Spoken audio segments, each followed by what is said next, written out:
रामू, जो कि सीतामढ़ी गांव का रहने वाला था, वो रोज अपने खेत में जाके काम करता था। एक दिन उसे गांव लौटते समय बहुत देर हो चुकी थी। ऊपर से अंधेरा भी बहुत हो चुका था। हवा बहुत तेज हो गया। कुछ देर के बाद बारिश भी बहुत तेज होने लगी। रामू वैसे ही बारिश में जा रहा था। उसे ठंड भी लग रही थी। वो सोच रहा था, अगर मैं ऐसे ही रहूंगा तो बीमार पड़ जाऊंगा। तभी कुछ दूर पे उसे एक घर दिखता है, जो कि बहुत सुनसान जगह पर था। रामू उसके घर की तरफ बढ़ रहा था। रामू उसके घर के पास जाके कहता है, कोई है क्या घर में? मुझे मदद चाहिए। बारिश की वजह से मैं बाहर फंस गया हूं। तभी एक घर के अंदर से बूढ़ी औरत निकलती है और पूछती है, क्या हुआ बेटा? मैं मैं यहाँ अपने खेत में काम कर रहा था। आज मुझे लौटते समय बहुत देर हो गई और ऊपर से मौसम भी खराब है। क्या आप मुझे कुछ देर के लिए अपने घर में रहने दे सकती हैं? बूढ़ी औरत ने रामू को घर के अंदर ले गई और उसे खाना भी खिलाया। बूढ़ी औरत और रामू कुछ देर बात करने के बाद सो गए।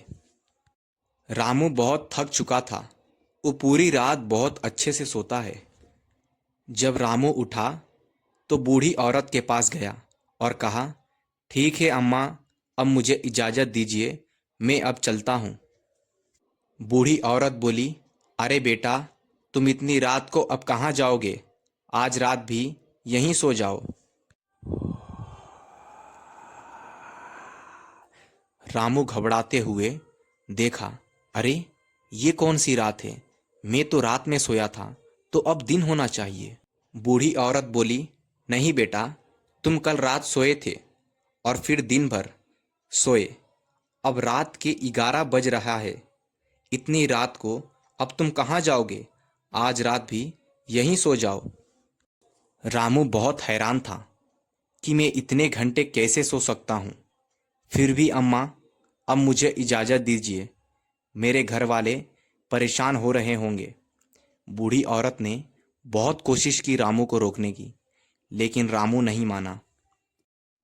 वो उसी वक्त वहां से निकल जाता है, अपनी बैलगाड़ी लेके। रामू रास्ते में सोचते हुए जा रहा था, मैं इतने घंटे कैसे सो सकता हूँ। उसे रास्ते में कुछ अजीब सी चीजें महसूस हो रही थी। ऐसा लग रहा था कोई मेरा पीछा कर रहा हो। रामू फिर भी उसे नज़रअंदाज कर देता है। कुछ देर जाने के बाद रामू को एक छोटा सा बच्चा दिखता है, जो कि रात में सब्जियां बेच रहा था। लेकिन इतनी रात को इस सुनसान रास्ते पर कोई कैसे हो सकता है? रामू उसके पास जाता है और पूछता है, अरे बेटा, तुम इतनी रात को यहाँ क्या कर रहे हो? तुम्हें डर नहीं लगता क्या? बच्चा बहुत हैरानी से रामू को देख रहा था, फिर भी कुछ बोला नहीं। बिना बोले वहां से चले गया। रामू बहुत हैरान था, आखिर ये लड़का बिना बोले क्यों चले गया? चलो ठीक है, मुझे क्या। रामू वहां से निकल जाता है। सुनसान रास्ता। रामू को अब बहुत डर लग रहा था। हवाएं बहुत तेज थी। रामू बहुत शांत बैठा था। वो अपने आप को संभाल रहा था। बहुत देर चलने के बाद आखिरकार रामू अपने घर पहुंच गया। उसने अपने घर का दरवाजा ठोका। रामू की पत्नी बाहर आई और बहुत हैरान हो गई। उसने कहा, तुम इतने दिनों से कहाँ थे? तुम्हें पता है हम कितना परेशान थे? 2 महीने से कहाँ गए थे तुम?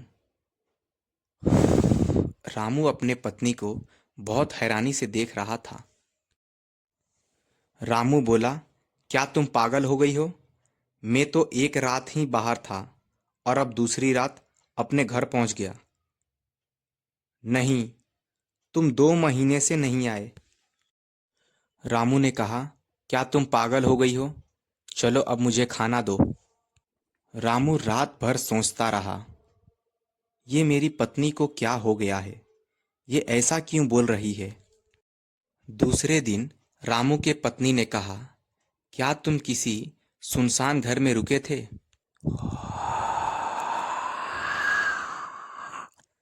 हाँ, क्यों? वो घर एक डायन का है।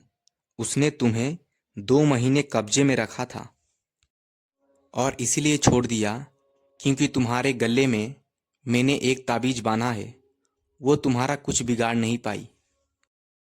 अब रामू को समझ आया, रात में वो सब क्या हो रहा था मेरे साथ। वो एक जाल था मुझे फंसाने का।